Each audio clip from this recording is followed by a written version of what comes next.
Have you been thinking about buying a home, but the public enemy's been in your ear? Don't believe the hype.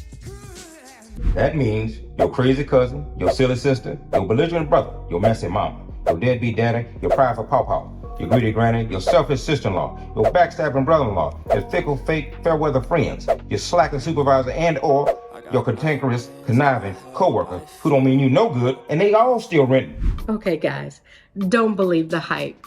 Listen, thank you for joining us today here at Screw the Fluff Real Estate, where we're going to debunk those myths about things like buying a home with 20% down, you need the perfect credit score, and so on and so forth. We're going to move past that, guys. We're going to empower you with the information you need to be and move in this industry as a real estate professional. All right, guys. So number one, we talked about our public enemy and being in our ear and not believing the hype. The first thing that we're talking about today is, do you require 20% down to purchase your first home? No, guys, you do not. That is truly hype. It's a myth.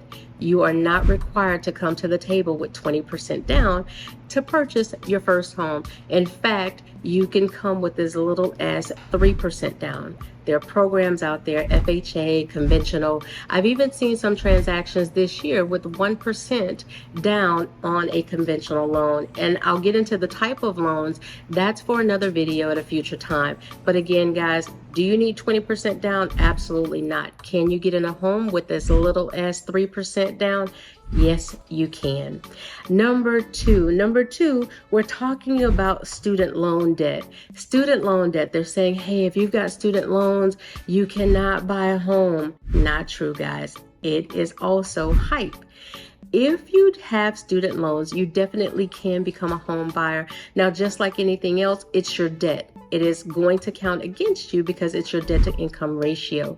But as long as you are making enough money, there is a portion of those student loan bills that are going to be counted against you. But it's a very small percentage, okay? Remember that. Now, that's a whole different story if you are delinquent and not paying them. Guys, if you're not paying your student loans, you're definitely not going to pay for a mortgage, and a lender's not going to lend you those funds, okay?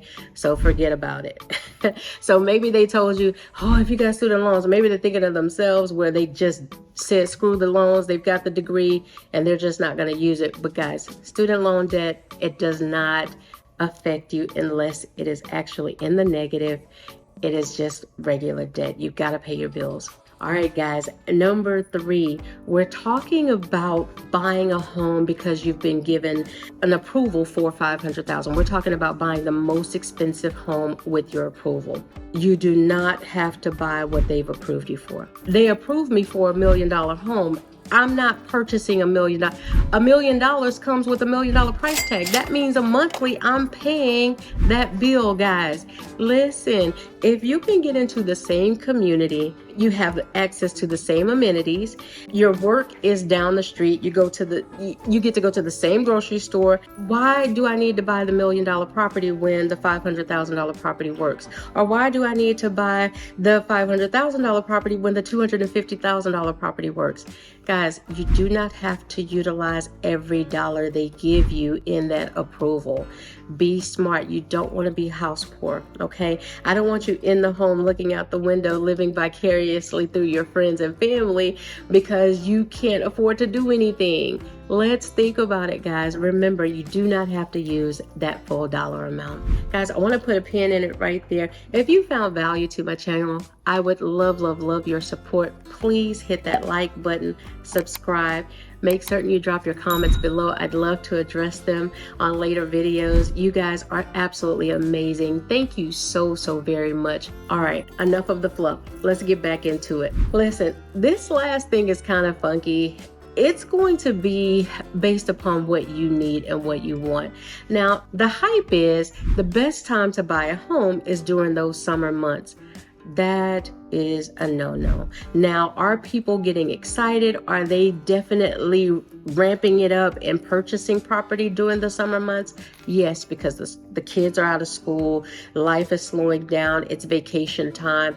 People literally have planned their schedule, so they have more time to be available to look for property. And then a lot of homeowners are changing, they're moving, so a lot of inventory may come up, but that may not be the best time to purchase. Guys, consider the winter months. Who's out in the snow looking at homes?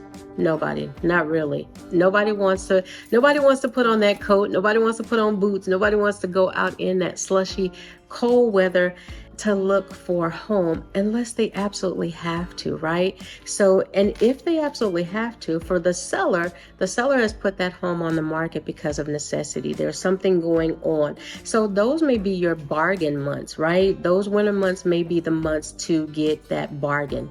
We always say we want to get the most bang for our buck. So guys, check into that. There's something behind it, I promise you. Again, I hope that you have found value to my channel, guys. That's it. These are just some key things that people talk about all the time that are truly hype. They are not facts. One person's fact, it's just not altogether true, guys. Listen to me, check it out. I appreciate you for tuning in today. Until next time, thank you for joining. It's your girl, Kim Augustine. Peace.